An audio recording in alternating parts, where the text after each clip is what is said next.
That pipe was very, very old. It failed and pumped thousands of gallons of water into this neighborhood. Take a look behind me at some of the mess it's left behind. We have bulldozers trying to clean up some of this mud. Yeah, good morning. That's right. Well, there are two picket lines this morning, one at the airport, the other here at the port. You can see quite a few people out here holding up their signs. They've been chanting. We're expecting hundreds more to come throughout the morning.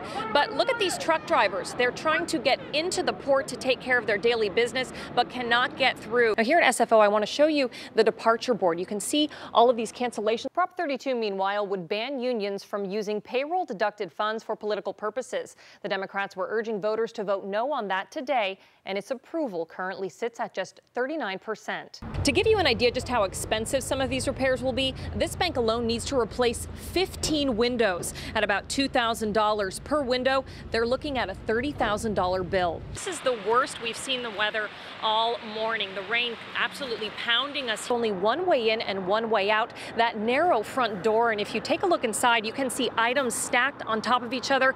That's what it looks like throughout the whole business. Yeah, a lot of people very unhappy about this idea. In fact, some of them protesting at the very intersection where the roundabout might go. Now, fans sitting in the front row can actually see the game because they lowered the field 4 feet. Now you can look over the players' heads and see the action. There's a board where the front door used to be. Police took it as evidence. At this point, they have no leads and have made no arrests. The CHP officer was attempting to pull in front of that disabled vehicle when he was struck from behind by a packed SUV filled with a family of 6. A man was shot and killed while the suspects were trying to carjack him. In front of the 7-Eleven is a small memorial for San Jose resident 22-year-old Rory Park Pettiford. There's mud and water everywhere. Look at this right behind me. This is what we're seeing throughout several blocks in this Daly City neighborhood. You can see this is a very active scene along Central Avenue. 2 Fremont police officers have been placed on paid administrative leave after killing a man who was attacking his wife. Police killed a 23-year-old man who brandished an airsoft pellet gun.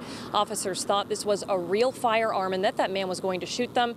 They unloaded more than 30 rounds. Passengers can expect more cancellations at all 3 Bay Area airports. However, flights are changing throughout the morning, so the best thing that travelers can do is check their flights early and often.